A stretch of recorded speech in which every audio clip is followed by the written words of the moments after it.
like a raindrop. She's got the look.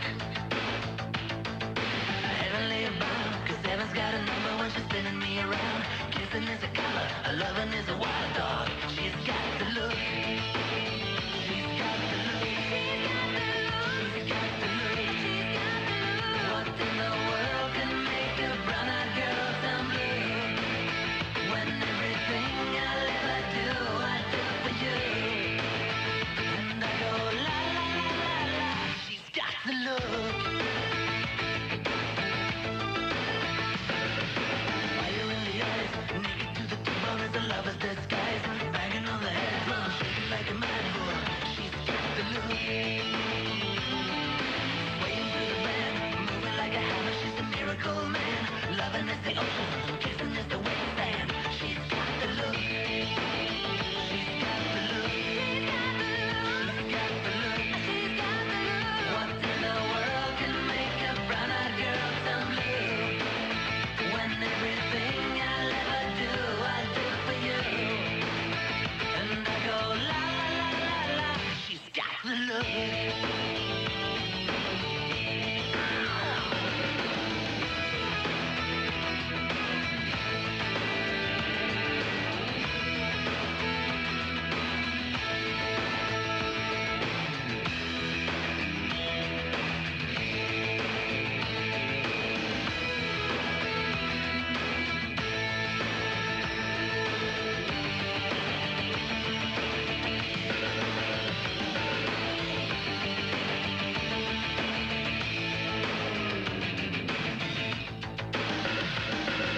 Walking like a man, hitting like a hammer. She's a juvenile scam. Never was a quitter, tasting like a raindrop. She's got the look. And she goes na na na na na na na na na na na. She's got the look. She's got the look. She's got the look. She's got the look. What in the world can make a brown-eyed girl turn blue? When everything I'll ever do, I do for you. And I go la la la la la. She's got the look.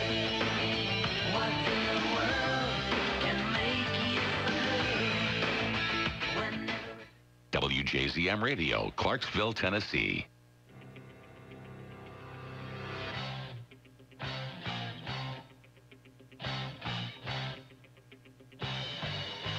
All right, sports fans, it's time to suit up and dive right into the Saturday Sports Splash presented by F&M Bank. Now here's your host, Justin Swallows. Good Saturday morning to you, sports fans, and welcome on into the Splash. We are so honored yet again that you have chosen to kick off your sports weekend with our show. We hope you had a happy Thanksgiving and enjoyed some time with family and friends, and hope that spills over into a great weekend of sports. We have some good conversation for you today. We'll talk Titans later on in the show. Tennessee coming off a horrendous loss on the road last week against Pittsburgh on Thursday night, but they've had the long week to recoup. They're taking on the Colts tomorrow at noon, a big divisional showdown. Terry McCormick will join us from TitanInsider.com. And then at the end of today's show, we'll talk basketball. We haven't been talking a ton of hoops on the show. We've been selling it out for football because Austin Peay football's been so great. We've had an excellent fall here in the Queen City. But we'll talk Governors basketball as we round out the show today. The Govs hosting Miami of Ohio tomorrow at 2 p.m. over at the Winfield Dunn Center. You can still get tickets by calling 931-221-P. That's 931-221-7329. Give them a call. Get your tickets for the big game tomorrow. Huge out-of-conference tilt for the Govs against Miami of Ohio, 2 o'clock over on campus. And we'll have their head coach, Matt Figger, with us as we round out the show. But first, we're going to go to Knoxville. Speaking of coaches, there's a coaching search going on as Athletics Director John Curry searches for Butch Jones' replacement there on Rocky Top, and a man that's been covering that search at a very high level, kind enough to join us this morning. He's a nationally acclaimed sports writer and a former contributor for the Vol Radio Network. John Bryce, kind enough to be with us. John, how are you this morning? I'm great, Justin. I hope that you and your family had a blessed Thanksgiving, and happy to join you on the airs again. Well, I appreciate you being back with us. You're a true friend of the show, and like I said, you've been covering this coaching search extremely well. And, John, we might talk just a little bit about Tennessee's game today against Vanderbilt, looking for their one and only, should they get it, it'd be their one SEC win. But I obviously asked you on to talk about that coaching search. You wrote last night that the search will likely be over in the next 72 hours. How confident are you in that estimate, and what are the key indicators that point towards the Vols having a new head football coach sooner rather than later? Well, first and foremost, I think, Justin, that Tennessee, it's mandatory that Tennessee wrap this search up as quickly as possible. And really any school out there with a vacancy right now, Florida, Ole Miss, whomever, because of the early signing period. So there's more pressure than ever before. The pressure has been growing every single year that there's a coaching vacancy at any respective school because there's so much money involved, so much notoriety involved. There's so much coverage of every element of the programs that the pressure has been building. But with the onset of the first ever new early signing period for football, I just think it's mandatory for these programs that they get someone in there sooner rather than later if they want to try to begin salvaging their respective recruiting classes. As in terms of Tennessee search specifically, I've had a number of people on campus indicate to me that they've been told they believe it will be over in the next 72 hours by Tuesday, something along those lines. There have been some folks who are close to Board of Trustees members who have been told, hey, keep your Sunday afternoon open. I'm not sure that there's anything quite to that point just yet, but I do think that Tennessee will have its man much sooner than later. And I think the fact that John Curry did not go to Starkville yesterday to meet with Dan Mullen also speaks volumes. I think it lets you know that John Curry feels comfortable with where his coaching search is. Well, you wonder how far along the search is, and we'll get to that in a moment. We're talking with nationally acclaimed sports writer and former Vol Network contributor John Bryce this morning here on the Saturday Sports Flash, talking about the football coaching search at the University of Tennessee. And, John, you're kind of out on a limb in some of your coverage of this search. Other outlets around the country are reporting that Super Bowl winner John Gruden has absolutely zero interest in the Tennessee job. Meanwhile, you're writing about meetings taking place. You're writing about coaches being contacted. How far along, in your opinion, did that Gruden thing get, and why is it, if at all, a viable option going into the weekend?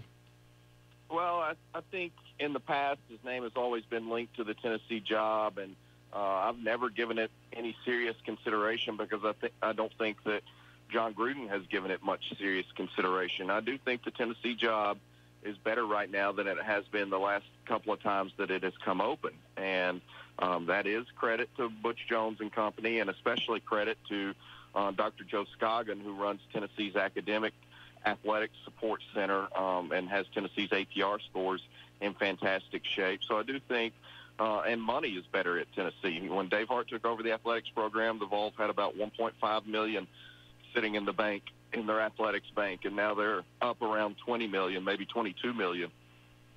So they have more accessible capital on hand to do some things. So I think all those factors make it better. I've never said that Gruden to Tennessee was more than a coin flip chance, but he absolutely has met with folks, and he has talked with people about potentially joining a staff should he get back into coaching, and that could be NFL or that could be college or wherever. I think he's going to have multiple options based on people I've talked to, that he could coach in the NFL. He absolutely could coach at Tennessee, or he can continue in a broadcasting role. John, do Tennessee football fans, as we talk about this Gruden thing, do the fans have a legitimate gripe against Coach Gruden if he has indeed been offered the job and turned it down? Not because he didn't take it, but because of the public kind of troll job he seems to have done on Vol Nation. He made comments on Mike and Mike that you never say never in reference to the job, and then just out of the blue, he brought up Knoxville, he brought up Rocky Top on a recent radio appearance. If he has turned the job down, how fair is it to blame him for kind of publicly toying with our emotions? I think that there would be a lot of blame to go around there, Justin. I think you make a great point. I think some leaders on the UT campus would deserve blame as well. John Curry was asked about John Gruden in the press conference following the dismissal of Butch Jones, and he merely smiled. He didn't say that wasn't someone Tennessee would go after or otherwise. And then as this search has unfolded, you've seen Tennessee leaders try to be cute, filing different flight paths and indicating online that UT planes were headed to Starkville or headed to Boca Raton. where obviously Florida Atlantic and Lane Kiffin are headed some other places. And then you've seen Chancellor Beverly Davenport favorite a tweet or more asking where Gruden is. And again, this fan base has suffered too long for anybody to be piling on. And certainly if Tennessee doesn't make the right hire, there are going to be literally thousands of fans who feel like everyone from Gruden to Curry and Davenport piled on.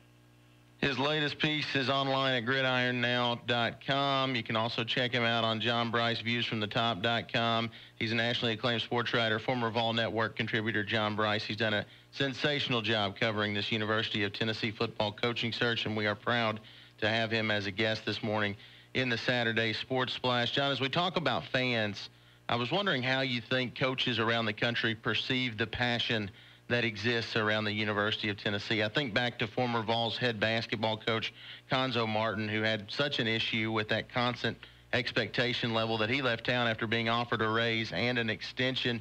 What, in your opinion, do most coaches think about a group of supporters who, honestly, whether it's fair or not, it's a group of people who expect to compete regularly for a national title?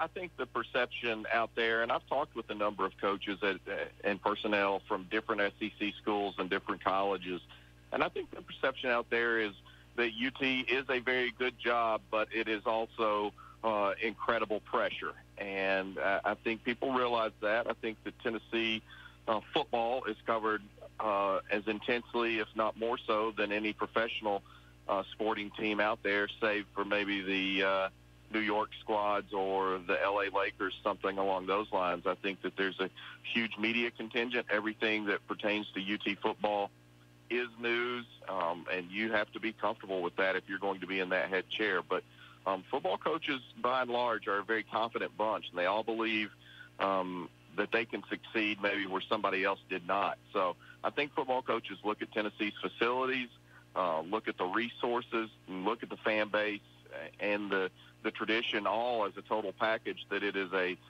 very good job with the potential to be a great job. It's not the best job out there, but it is a top 12, top 15 job, in my opinion, for sure. Folks, if you care, the Vols are taking on Vandy today on the gridiron, 3 o'clock kickoff. You can hear it right here on WJZM. But we're talking about the UT football coaching search this morning with John Bryce, nationally acclaimed sports writer and former Vol Network contributor. John, you've been around a ton of these coaching searches. This is nothing new to you. And usually every good sports journalist has some friends within the program willing to divulge information off the record when it comes to these kinds of things. In terms of info leaks, how does this search compare with others you've witnessed without the help of a search firm? How well is UT AD John Curry doing when it comes to keeping all of this under wraps? I'll say that this search is unique for two specific reasons, Justin. Number one, there has been probably the fewest leaks that I've been around, and you're right, there have been too many coaching searches the last decade at UT, whether it's been a number of football coaching searches, basketball coaching searches, AD searches, baseball searches. There's just been a long volume of coaching searches or personnel searches at UT. But I think that there has been Curry's inner circle, first and foremost, is extremely tight. I don't think much at all has leaked from that circle. And then what has leaked from campus and the athletics department probably has had to be double, triple, quadruple checked more so than ever before, because there has been a large volume of misinformation that has been deliberately leaked. Fake news is not relegated to the world of politics. It also exists in the world of sports, and John Bryce has done a good job vetting all the information he's put out. He's a nationally acclaimed sports writer, former contributor for the Vol Radio Network, and a friend of the Saturday Sports Splash. We're glad to have him with us this morning. John, Vol fans, I think we can agree, they're all tired of watching the University of Tennessee, especially when it comes to football. They're tired of watching them go the budget route by hiring an up-and-coming coach. How real is the pressure on John Curry to hit a home run with this hire, not only in terms of results later on the field, but with the initial press conference as well? Yeah, I've said, I've written, I've said on other radio programs, this is the move that will define John Curry's career, not just at the University of Tennessee, but John Curry's career as an athletics administrator. This is the move. Kansas State is a good athletic program, and it's obviously a Power 5 school, but it's in Manhattan, Kansas, and it is not covered the way that we just discussed UT Athletics is covered. It's not a part of the SEC, which is the best conference out there with the most notoriety. And this moment will define John Curry's career, and he'll either be set on a path at Tennessee with incredible equity because he's made an incredible hire that even if it doesn't work out, he won't be penalized because he will have gained equity, or he'll be set on a path where the perception will be that Tennessee fell short, didn't get the best candidate, didn't get a strong candidate, or didn't get that home run candidate despite all the money and resources, and then that will chart a very different path for John Curry. So I think that there's tremendous pressure in this matter for John Curry, and again, that's why I go back to your trolling question a moment ago. That's why you better have somebody big on the line if you're going to do some of the things that have been done, like the fake flight paths and the favoriting of Gruden tweets and on and on and on. I think that there is huge pressure on John Curry and Beverly Davenport. I think this is a crossroad moment. You know what's interesting, John, is as that pressure mounts, it seems like John Curry is relatively comfortable, and you mentioned it earlier. He seems like a guy who's got an ace in the hole to some extent. Several fans and even some of your sports media colleagues made a pretty big deal about Curry attending one of UT basketball's games this week down in the Bahamas. The consensus is that he wouldn't be doing things like that were the football search not already pretty much buttoned up. How much stock, John, should we put into that thought process, and how possible is it, in your opinion, that this search might have been completed days, if not over a week ago? Yeah, there's a lot of sentiment in that regard, Justin. Before doing your show this morning, I received some text messages from folks indicating those very things, that there was a very transparent reason that Curry still flew to the Bahamas to join the basketball team and was so visible about being down there. And there are folks who believe Tennessee has had this search wrapped up for multiple days, and that's coming from campus, and that's coming from other insiders. So it's going to be very interesting to see when Tennessee finally does pull it out, but announce it. But I think the thing that sticks is that Curry has a heck of a poker face, but that poker face can still get you in trouble if your hand doesn't have any cards worth having at the end of it. So he's still got to put his hand on the table at some point, and he better have a big name hire for Tennessee football. He seems comfortable. He seems like the kind of guy that does have a big name in his back pocket. Only time will tell. John Bryce,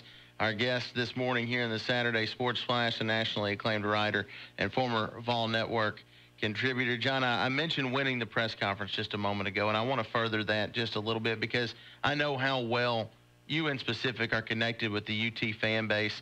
Let's throw out a few names. We've mentioned Gruden, and you have done a good job of vetting that name and how realistic that possibility might be. But what will Vol football fans be happy with if it's not Gruden? And on the flip side, what would be a tough sell right now for John Curry and company?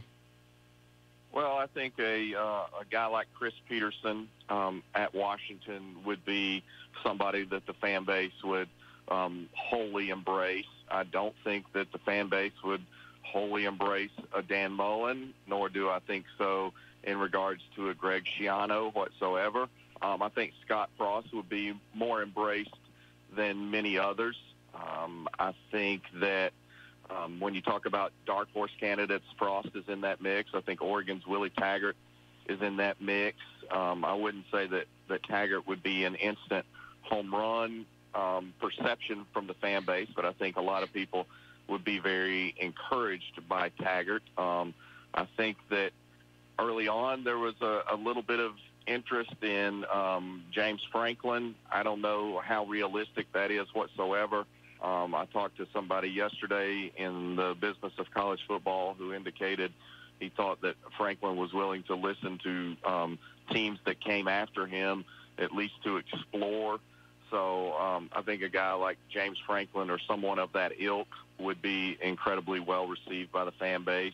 But again, there's tremendous pressure, and Tennessee can't be seen as landing its fourth or fifth choice as it did the last time around in Butch Jones, and it can't be seen as shopping on the cheap. This is where Tennessee very much needs to be shopping at Saks Fifth Avenue or Nordstrom or something like that, rather than a discount department store. Well, where is the input coming from on this shopping trip? That is my next question. I want to ask about a name that hasn't really come up that much throughout this process. What about Philip Fulmer? He's a UT employee now, but was publicly, to the bitter end, really a Butch Jones supporter, and he's got that rocky past in terms of working closely with John Currie. What do you think about Coach Fulmer's involvement with this search? How much input, in your opinion, does he have, and how much input does he deserve in this situation? I think that he has some input, Justin. I don't think that he's the most influential person talking to John Currie, but I think John Currie listens to him. I think if John Currie wants independent analysis of a coaching candidate, he can ask Philip Fulmer, and Philip Fulmer can in turn talk to his colleagues and his contacts throughout the coaching community. So I think Tennessee would be wise to listen to Philip Fulmer in this situation. But he's been out of the college game also for a decade, and much has changed during that time. So I think that Philip Fulmer can have a good feel for guys that are a little bit more established but may not be as well-versed on some of the more up-and-coming coaching candidates. John, I just got to say, man, I really appreciate everything you've done in terms of covering this search. You have really done some digging, and all of your investigative reporting has been well received on this end. I appreciate everything you've done on that front. And as we round out, just because I kind of mentioned it at the open, I will sneak in one question about arguably the most meaningless game of all time between Tennessee and Vanderbilt today. The game kicks off at 3. Folks can hear it right here on WJZM. Should be a mostly empty Neyland Stadium, I would think. You know, Vandy fans are not going to show up for it. Which, if either of these teams, John, do you think really cares that much about today's game, and how ugly do you think things could get in terms of the overall quality on the field? Yeah, these are two teams that are not good, Justin, and so I don't think that this ball game today is going to be any sort of beauty whatsoever. But I do think that with it being senior day, with the fact that Tennessee has never had an 8-loss season, the Vols do have some significant things to play for or risk really lonely company in the history books. So I think for that reason, Tennessee should find ample motivation. There's seniors there that have been through a lot and obviously won bowl games their first 3 years. This is their only chance to they can finish their career with a win all 4 years as seniors. I think that that's significant. And again, it's about leaving the program in a better place. And historically, finishing your season by losing to Vanderbilt means you're in the worst of places in the University of Tennessee history book. So for all those reasons, I think Tennessee should have plenty to play for. And there's some guys out there, John Kelly, who's attracting some NFL attention already. So he's got plenty of individual as well as team reasoning to go out there and perform well. And there are a number of young players on both sides of the ball who are going to be back under a new coaching staff. You don't want to leave your last game tape looking like you were lackadaisical or just going through the motions. So I think there's a lot to play for, and there are a ton of players who know each other on both squads, who went to high school together or competed against each other in high school, and all those reasons to me.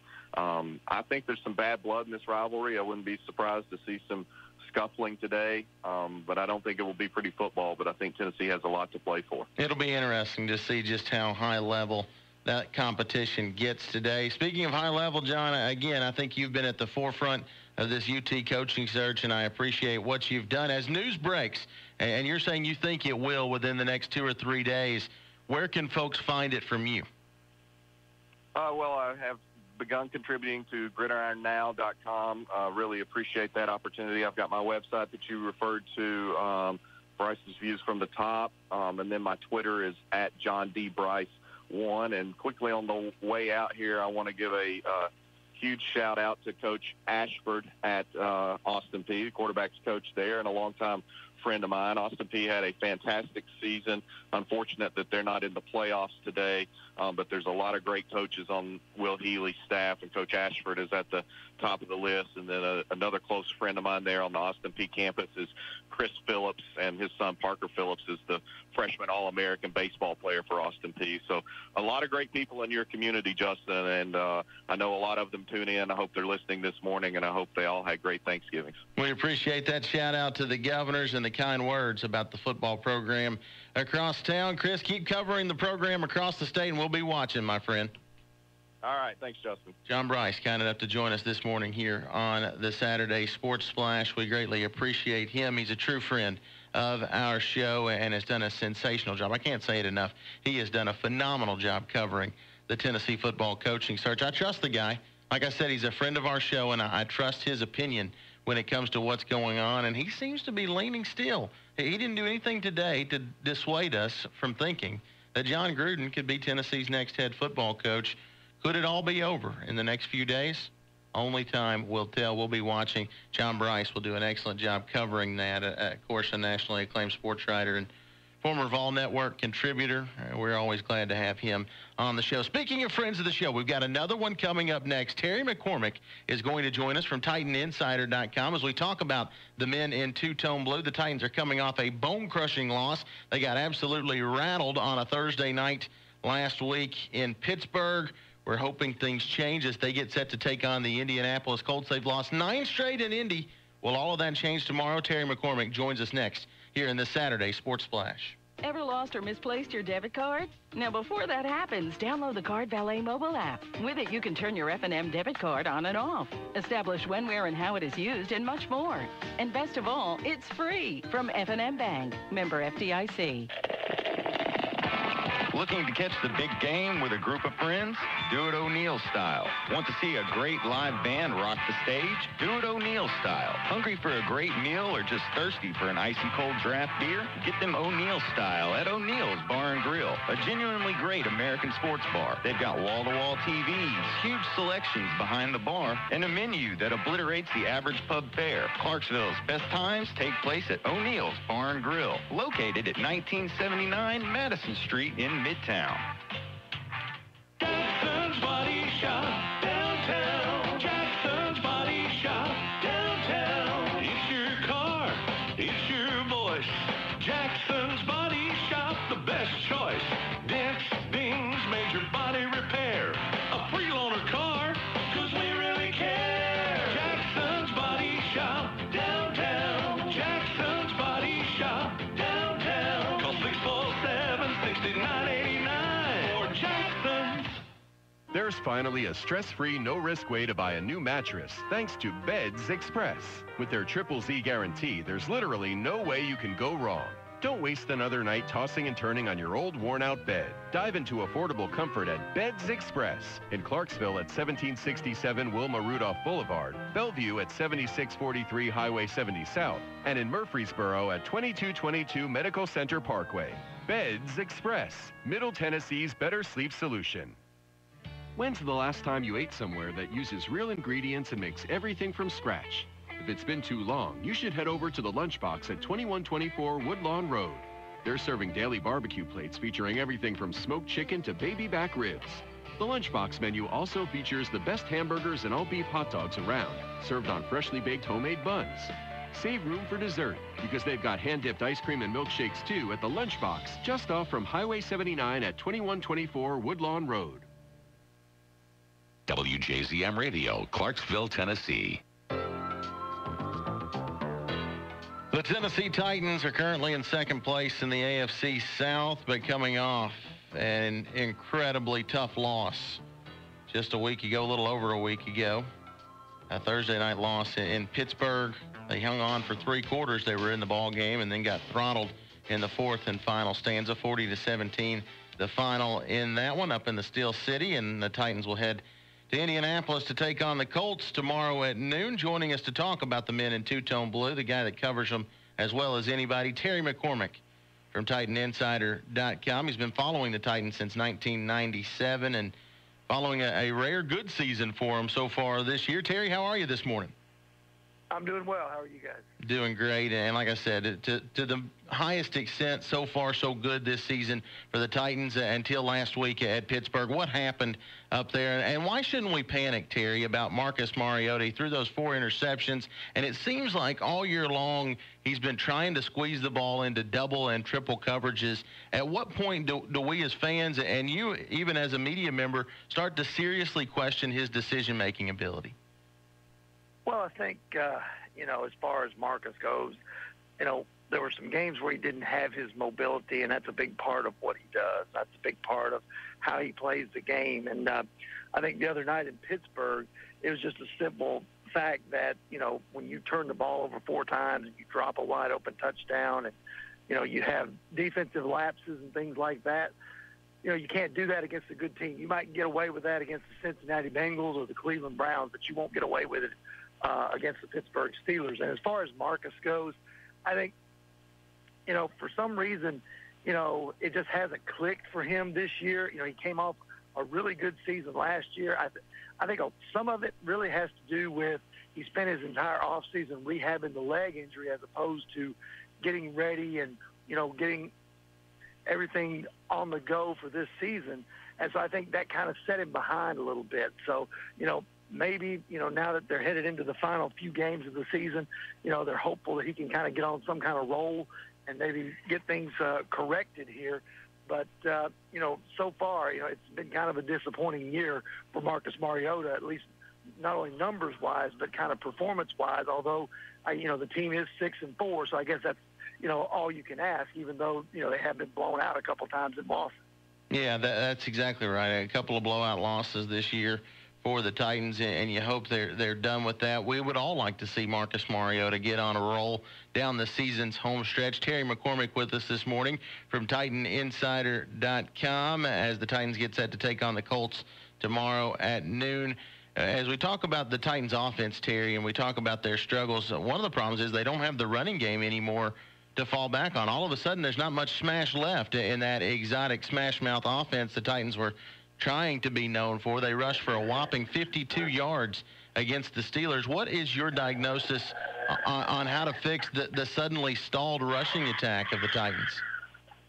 Well, it's interesting, because, they have the same 5 guys, they have the same running back, but yet it hasn't added up to as much. I think one of the things, though, that has changed that was kind of an underrated piece, in the past they'd had guys like Craig Stevens and Anthony Pisano, veteran guys, as the blocking tight end guys that knew how to, get defensive ends blocked, knew the tricks of the trade, that sort of thing. Well, now they're going with Philip Supernall and Jonnu Smith, and those are guys who are not necessarily experienced in terms of blocking out there on the edge. So I think that's some of it. And then the other part of it is I just don't think that this group, other than Taylor Lewan, has played as well this year as they did a year ago. So I think, there's a number of factors involved. DeMarco Murray's been banged up. I think there are a number of factors involved. It's just, all kind of come together and kind of sabotage this running game, if you will, because it has not been as successful and as consistent as it was a year ago. What about this factor as we talk about the factors involved in the Titans struggling to run the football? More so than last year, that they're substituting both guys in equally.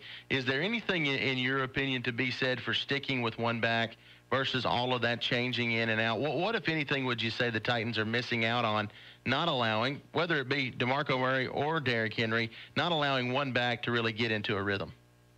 Yeah, I think that has something to do with it, too. I mean, there's something, I guess, to be said for both guys being fresh. But if you're a team that likes to pound the football, then, a lot of running backs, especially big backs like Henry, seem to get better the more carries they get, and they wear down defenses, and all of a sudden 2- and 3-yard gains in the first half turn into, 5- and 6-yard gains in the second half, and those are the kind of things that move the chain. So I think, when you look at it from that standpoint, maybe they would be better off just getting one guy in there and giving him 20 carries and see what he can do. Folks, if you're a Titan fan and you don't know the website, you are missing out in a big, big way. It's TitanInsider.com, run by our guest this morning, Terry McCormick. Terry, as we talk about the Titans, they're getting ready for a big game against the Colts tomorrow, and we'll talk about that. But I want to look back at what we've seen thus far, and I want to talk about the Titans' defense. Coach Dick LeBeau, he's famous for dialing up blitzes and wreaking havoc on opposing quarterbacks. Unfortunately, though, that just simply hasn't been the case this season for the Titans. Why have they struggled to get pressure, you think, on opposing QBs? They've got one of the league's premier pass rushers, at least we like to think, in Jarrell Casey. Why do you think that sack count is so far down to this point? That's a good question. I think, I don't know that they have blitzed as much this year maybe as they have in the past. I think, Derek Morgan's had a pretty good year. He's got 6 sacks to lead the team. You mentioned Jarrell Casey. Brian Rakpo's numbers are down. It would seem to me that they have, more pieces to work with. They added Eric Walden. He's been pretty good as a situational player, but it seems to me like, for whatever reason, they're not getting that penetration, to the quarterback. They've done some good things in getting the quarterback off the spot, but they've not been able to get him on the ground very much. And, I think they're pleased mostly with how the pass rush has been in terms of, forcing the quarterback to throw the ball away or getting a tip ball here or there, batted down at the line. But, as far as getting the quarterback down on the ground, you're right, that has not been satisfactory this season for the most part.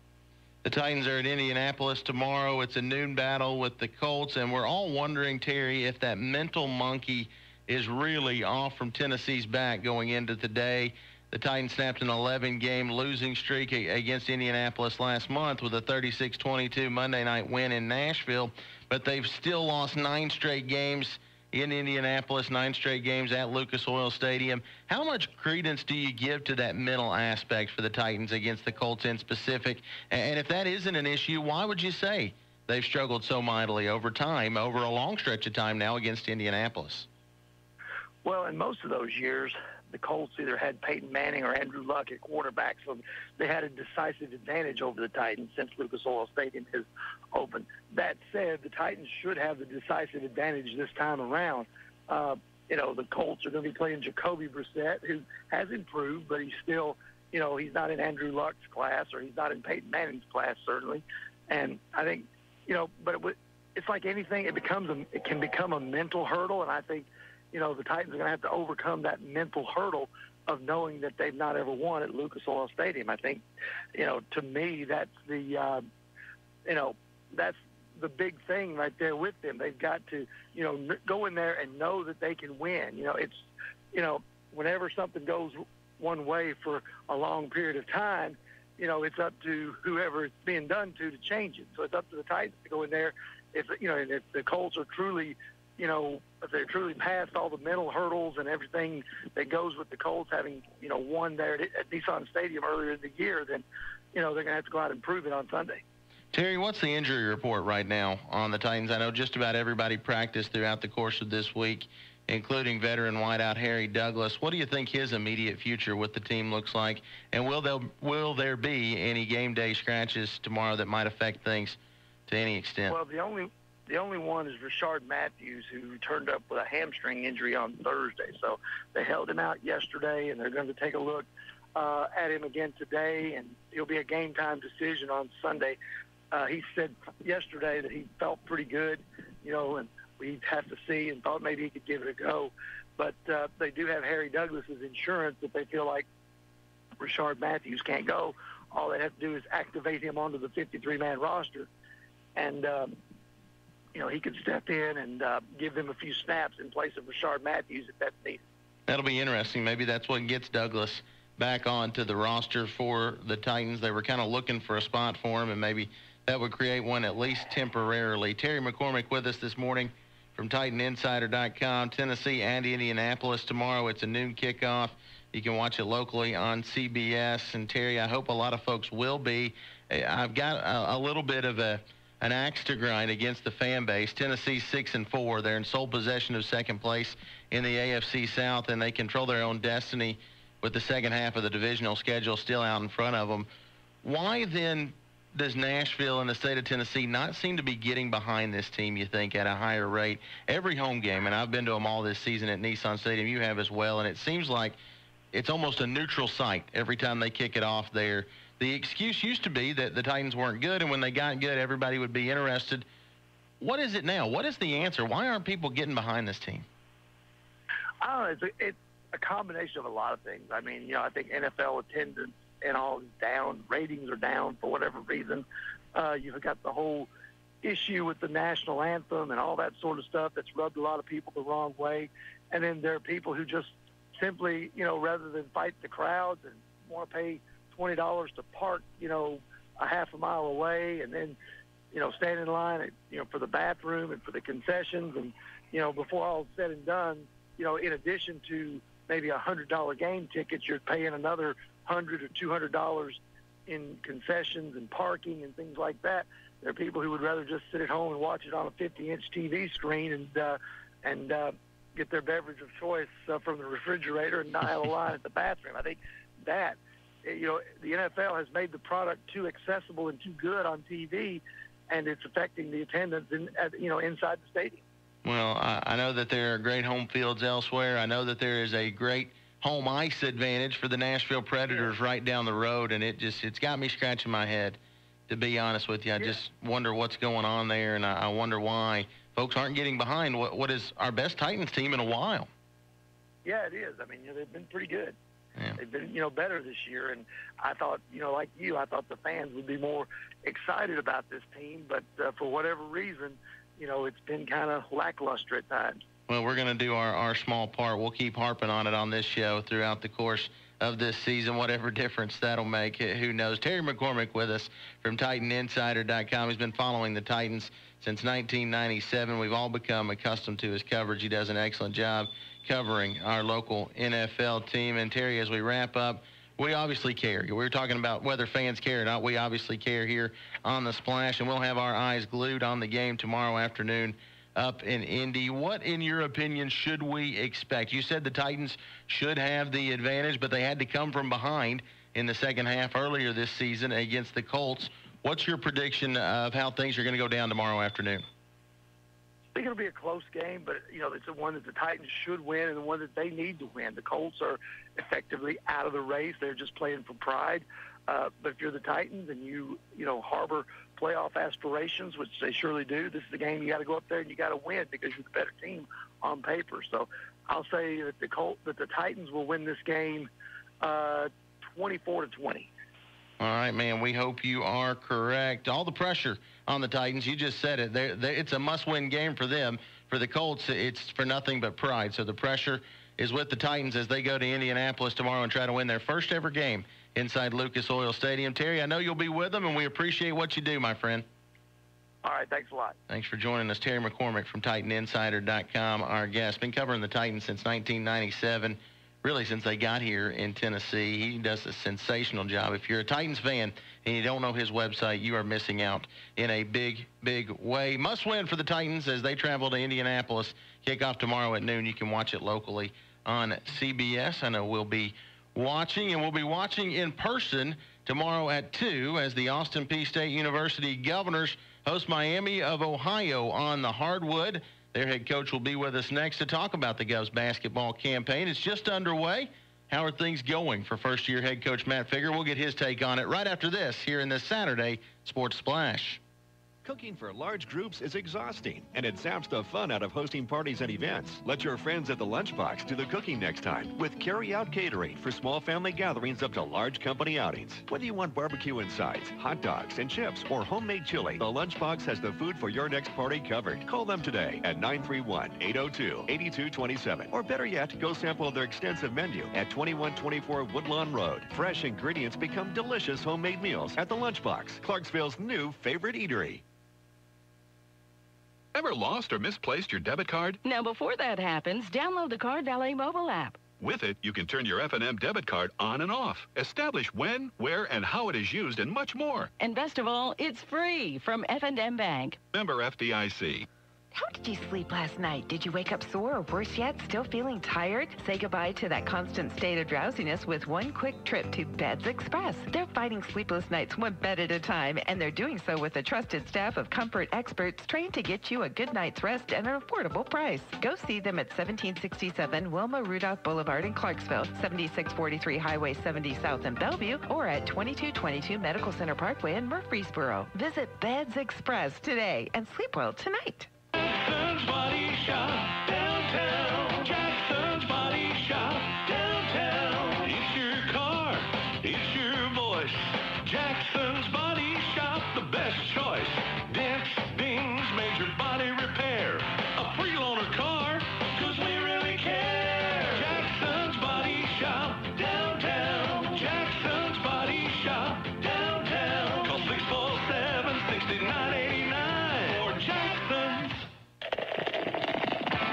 Looking to catch the big game with a group of friends?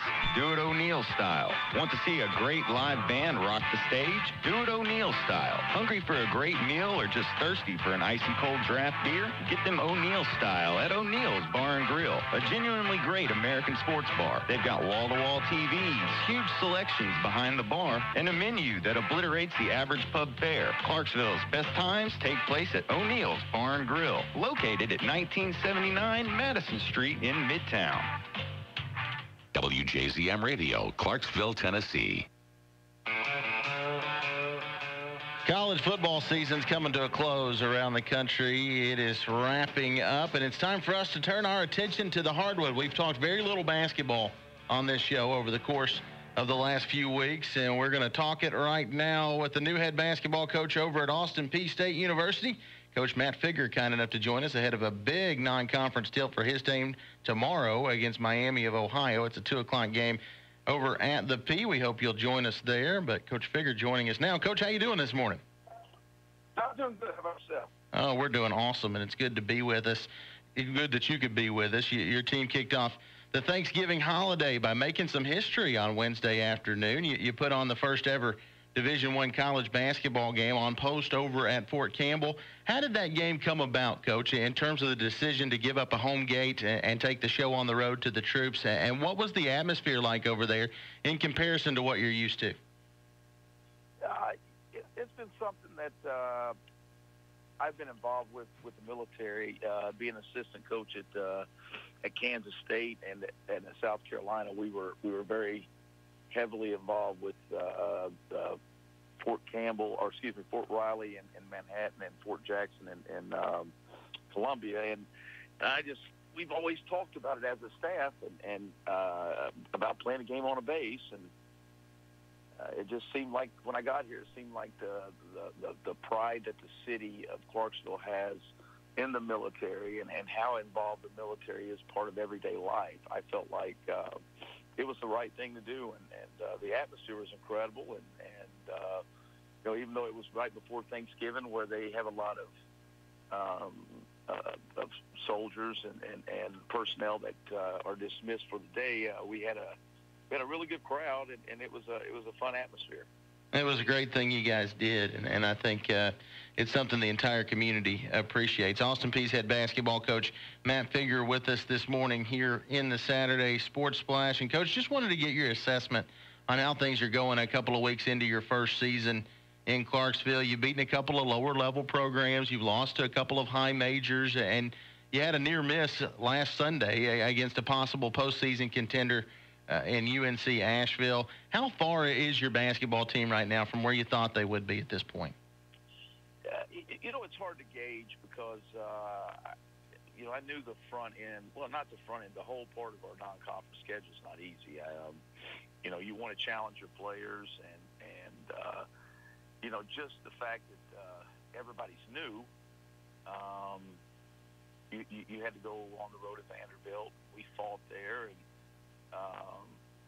had one or two stretches of the game that wasn't very good for us, but then I don't think anybody realized just how good Virginia is or going to be. And I think if anybody watched basketball this weekend, you kind of get a taste of how good Virginia is. Mm-hmm. And then UNC Asheville is picked to win the league, and they return a veteran group of guys, and I was walked away from that game, and as you digest it stuff, that was a game that we,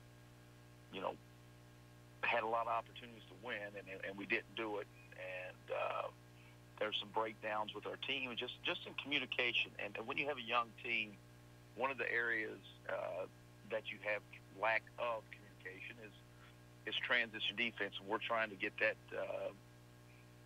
kind of shored up. But I feel like we've been able to turn people over. That's one thing. If you look at our stats, we're able to wear teams down because we're trying to play a lot of guys. We're trying to play a style that more by committee and numbers, and we're trying to throw the ball inside. And I've been real happy with the fact that we've been scoring the ball at the rim. 3 I think we've scored 70, 40, and 50 points in the paint. So once we start making some three-pointers and hit our free throws, I think, this could be a fun team to watch. There's definitely some potential there. We've already seen that, and we've got another opportunity to see it tomorrow as the Governors host Miami of Ohio. It's a 2 o'clock tip inside the Winfield Dunn Center. We hope you'll join us over at the P as the Govs host the Red Hawks. Austin Peay's head coach Matt Figger joining us this morning in the Saturday Sports Splash. And, Coach, as you talk about playing a lot of different guys, I think we all expected that coming in. But with all the talk about newcomers in the offseason, I think we've been a little surprised about some of the guys that have been playing so many minutes. A lot of the returning players have played much larger roles, I think, than some of us fans expected. Chris Porter-Bunton, Zach Glotta, and Trey Ivory, they're each averaging right around 20-plus minutes per game for you. Have those guys exceeded your expectations to this point, or are you simply still waiting for some of the new guys to progress in terms of competing for more playing time? No, I think even Steve Harris has made major contributions to the team. I just think it's those guys. Chris is a fourth-year junior. Trey's he's been in college 4 years. Zach's been in college 3 years. Steve's been in college 3 years. I mean, they have experience. Whether they were contributors or not, they've been through Division I practices and just maturity and things like that. I feel like those guys are bought in. I feel like they are trying to do whatever they can to please me. I think in Trey's case, being a senior, I know it's his last year, and I feel like he has done everything he could possibly do to help our team put us in position to win games. Chris has provided great leadership as far as in being competitive, and I think the potential with Steve has always been there. I just think it's been a matter of him maturing as a player every day, and then Zach's the hardest worker on our team. That's day in and day out in practice, and you have to reward those guys that are bought in and bring it every day. So I'm not caught up so much in how kids look. I'm more caught up in how kids listen and how kids compete, and the winning will eventually take care of itself. But we do have 6 freshmen, and they've just played in 5 college games, so there's a lot of things that they have to learn. I think that they're a talented group of kids. It's just there's a learning curve that experience has over youth that you gotta go with the older guys right now. Well, I don't think there's any question, Coach. You can see the potential in that crop of newcomers that you've brought in. You've got several that can put up a few points, to say the very least. As a matter of fact, you've got 4 of those new guys averaging double figures atop your scoring column. Which of those new additions have you been the most impressed with thus far? And which, in your opinion, kind of on the flip side, still has the most untapped potential, having not yet shown what they're really capable of? I think, people don't realize how young Terry Taylor is. He just turned 18. I mean, he literally could be a senior in high school right now. And, he's been able to go against college competition and do well. Dayton Gum has shown flashes. His speed and athleticism is incredible. And Richard Henderson plays with a high motor. And then the guys, the 3 that aren't really contributing right now, Ferran Benarcier and Boyd McCarthy and Yvonne Chuchek. It's just the game's so fast for them right now. When it starts slowing down in their mind, they're going to start being better. And the one thing they all are, Yvonne's 7 feet tall and very skilled. And to not make an excuse for Yvonne, but he had a broke foot up till he was just released 3 days before we played Vanderbilt. So he's literally only been in like 10 practices this year. So, he's learning. And the 2 kids from Spain, they're getting adjusted to the speed of the American game. And once they figure that out, they both got great size. So, and they're guards. So both of them are 6'6", 6'7". I think their contributions when the game slows down for them are going to start paying dividends.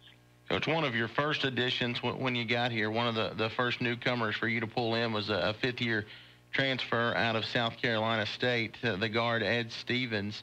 And I think a lot of us as fans, we thought he might be capable of kind of running the show for your Governors offensively. We heard he was injured in practice. We haven't gotten any definitive answers. What's going on with him right now, and at what point, if at all, should we expect Ed Stevens to be back on the floor contributing for the Govs? You know, it's unfortunate for Ed. You know, this summer, during our individuals and stuff, he had a fractured kneecap. And, you know, that takes time to heal. And then over the course of time, he's developed a bad case of patella tendonitis in that knee. And, you know, the timetable for his return is up in the air. I, as a coach, it's frustrating for the kid because he's not been able to play his senior year right now. And we're 5 games into it. And, you know, there's no really expected time for him to return. It's just a matter of getting that tendonitis out of his knee. You know, I've had a couple of players in the past couple of years. You know, all these kids are playing so much ball these days. You know, that's kind of the injury that's been holding younger and younger kids out, is that patella tendonitis, because if you get a slight tear in the patella, it just doesn't allow your knee to move. And it's something that's, you know, it has set our team back, because I was expecting Ed to come in and be a major contributor to our team. So from a coach's standpoint, you know, I'm frustrated for him, but we've had to learn how to try to get the next man up to step up and try to help us win a ball game. And the schedule doesn't do you a lot of favors, Coach. You mentioned that earlier. We're talking with Austin Peay head basketball coach Matt Figger this morning here in the Saturday Sports Splash. Austin Peay hosting Miami of Ohio tomorrow at 2 o'clock inside the Dunn Center. We hope you'll be a part of it, as the Govs have put together, Coach, that's what I was just wanting to get into, a sensational out-of-conference schedule. I know when we talked to you back in the summer, you were wanting to try to kind of put your stamp on that a little bit, a schedule that was mostly set before you got here. You ended up with a more than challenging out-of-conference slate, especially. How much say-so did you have in putting all that together? And what's your philosophy on playing the best teams you can play versus sprinkling in some kind of confidence builders for your team along the way? Well, you know, a couple of things were already in place before I took the job, and you know, playing the UNC Asheville's and stuff was part of the preseason NIT, and then Virginia and stuff. But you know, you want to challenge your team. It boils down to, if you're facing that type of competition, it can only help you when you get into league play. And I wanted to challenge our guys. I didn't want us to have a false sense of who we are. I wanted us to have reality, but I also wanted to build confidence in these guys. And right now, we've got a stretch of games starting. You know, we had, you know, this one was last week with UNC Asheville, where we had Asheville, Bethel. We've got Miami of Ohio, and then we have Alabama A&M. The following Saturday at home. So, you know, we've got 3 more road games, and we've got I think 5 more at home. So the 5 at home are against really good competition. I just think the more challenges your team faces, the better it's going to help you in conference. As fans, Coach, we really appreciate those quality out-of-conference opponents coming to us as well. I know I'm looking forward to the Miami, Ohio game tomorrow. I think a lot of folks are as well. You promised great defense, though, when you got here. You promised that would be your team's trademark when you took the job last spring, and as of right now, your guys are doing their part. You mentioned it earlier. You're forcing an average of 20 turnovers per game and scoring right around 18 points a night off from takeaways. How far are the Govs from where you want them to be defensively? And from an overall standpoint, how happy have you been with the effort that you've been getting on the defensive end, night in and night out? Yeah, you know, I'm happy when we're allowed to play half-court defense, and you know, part of that's my fault, because we have gone through injuries, and you know, there's been times in practice where we've only had, you know, 10 guys. So it's been a situation at times that I've not been able to get the guys up and down the floor the way I'd like. But our half-court overall defense is pretty solid. Where right now that we're not as good as I'd like to be is in our transition defense, and that's just because, the lack of having healthy bodies, and that's got to improve. But, I'm not happy with where our field goal defense is, but, again, that also plays into the transition defense. So, it's some things that we're working on to get better at, but from a forcing the tempo, outside of the Virginia game, which is you always have one of those games that is, I don't know how you call it. We ran into a freaking buzzsaw at Virginia. I'll just be honest with you. And once we got into the game and the game started going, I wasn't, as a coach, you sometimes you're not worried about the score. You're more worried about trying to get guys reps and everything else because the score kind of gets out of hand. But, we've turned Vanderbilt over 15 times, which isn't a team that turns it over. We've turned UNC Asheville over 20-some times. We turned the other Bethel and Oakland City over a lot. So our pressure is there. We just got to be better communicators when we get into broken floor situations. And, I'd like to get our rim protection a little better. I'd like to get our ball screen defense and coverage a little better. But that's the process of having guys that's been in your system, and we're having to make up for that. And I think as the season goes on, this team's just going to get better and better defensively. We're all excited about that. Like I said, we can see the potential, and we're fired up about where Austin Peay basketball is heading. The effort, no doubt, Coach, is there. And speaking of effort, your players and even some of your assistant coaches have made some comments here and there about how much tougher things are in practice over there these days. You seem to have created an atmosphere of accountability where everybody feels like they have to earn their spot within the program on a daily basis, maybe a minute-by-minute basis. That expectation level, I think, is definitely accelerated around Austin Peay basketball. How have the returning players responded to your way of doing things versus the way some of the newcomers may have? I think it's a situation where they've been in college. It's not like they haven't practiced and things like that. They've worked. They've been bought in. They want to win. That's the one thing about those kids is that they truly have their hearts are in the right place. They want to be competitive. They want to have an opportunity to help the future of this program. That's the one thing I've liked about Trey, Zach, Chris, and Steve is that they're invested. And that's all as a coach you can really ask for is kids to be invested and to try to every day, challenge themselves to become better players. I think that as kids, they're great kids, so that's always a great start with players, and they're wanting to please me. So I can't complain about any of those things because those kids do want to please me, and it's a credit to their families about how good of human beings they are. So I've been really happy with that aspect of it. It's something you can work with. I don't think there is any doubt. And, Coach, we appreciate you being with us this morning. Austin Peay's head basketball coach, Matt Figger, kind enough to be with us. And, again, I'll say thank you. As a fan of the program, I'm elated to see some quality non-conference home games on the schedule. Tomorrow afternoon is just that. You've got MAC-Foe, Miami of Ohio, coming in for a 2 o'clock showdown.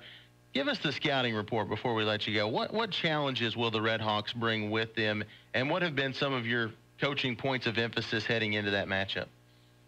Well, they're going to be if anybody watches Purdue basketball, their head coach Jack Owens came from Purdue, and he was at Purdue for about 10 years, and they're going to be physical. They're going to challenge everything at the rim.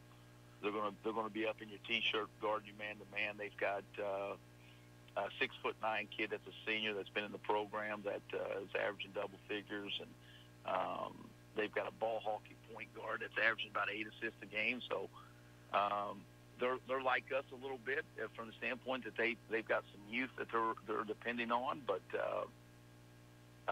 they're pretty sound defensively, and they're going to challenge us to have to score the ball. That's around the rim especially. They've got length, and they're going to make it very physical. Coach, it sounds like it'll be worth the price of admission tomorrow afternoon. We're looking forward to it, and go get them. Well, I appreciate you letting me be on the show, and we've got a good opportunity for everybody in Clarksville to come out and watch our product at 2 o'clock tomorrow. We're fired up about it. We'll see you then, Coach. Good luck, my friend. Okay, buddy. Take care. Austin Peay head basketball coach Matt Figger, kind enough to be with us this morning here in the Saturday Sports Splash. It's pretty exciting what's going on with Austin Peay basketball. There's a culture change over there, no doubt, and it is just getting started for Coach Figger and company. We're looking forward to where that's headed, and we'll definitely be watching tomorrow as the Governors host Miami of Ohio. It's a 2 o'clock tip-off inside the Dunn Center on campus at Austin Peay. It's a great deal on family entertainment. If you don't have plans for tomorrow afternoon, heck, even if you do, cancel them. Get on over, see the Governors play. It'll be a sensational college basketball game, Division I college basketball game there on campus at the Peay tomorrow. It's always good when we can get good non-conference opponents to come in. And I say as fans, we should reward Austin Peay basketball for scheduling some quality non-conference home games. Tomorrow afternoon, we've got an opportunity to do that. 2 o'clock against Miami of Ohio. The Sports Splash crew will definitely be there. We're looking forward to it. We appreciate all of our guests today. Thanks to Austin Peay's head basketball coach, Matt Figger. Thanks to Terry McCormick of TitanInsider.com. The Titans have got a huge divisional game tomorrow against the Colts at noon in Indianapolis. And the Vols take on Vandy, if you care. Tennessee against Vanderbilt this afternoon right here on WJZM. It's a 3 o'clock kickoff. You can hear Bob Kessling and Burt Bertelkamp with the action. Burt Bertelkamp, by the way, one of the most entertaining color analysts out there. He just lives and dies with every play. He's really fun to listen to. He lets one slip every now and then as well. But definitely a passionate broadcaster when it comes to Tennessee football, and a former player there, so you can understand why. But you can hear him right here on WJZM. It's a 3 o'clock kickoff this afternoon. The Vols against Vandy. One of those teams will be winless in SEC play this season, and one won't. I guess that's what they have to play for this afternoon on Rocky Top. We've had a lot of fun playing around with you this morning. Glad you could join us here in the Saturday Sports Splash. We hope you'll do so again next Saturday at 10 o'clock. A huge thank you to all of our fine sponsors. Our presenting sponsor, F&M Bank. Big thanks to O'Neill's Bar and Grill, to Jackson's Body Shop, also to the Lunchbox. We've got great sponsors, and we could not do this show were it not for them. So please, if you enjoy what we do, no need to say thank you to us when you see me or my executive producer, John Michaels, out and about. Just thank our sponsors. Go tell them you appreciate them making our show possible every Saturday morning right here on the Big 1400. That'll do it for this week's installation. We'll do it all over again next Saturday. Until then, I hope you enjoy your sports weekend, and I'm Justin Swallows saying so long, everybody.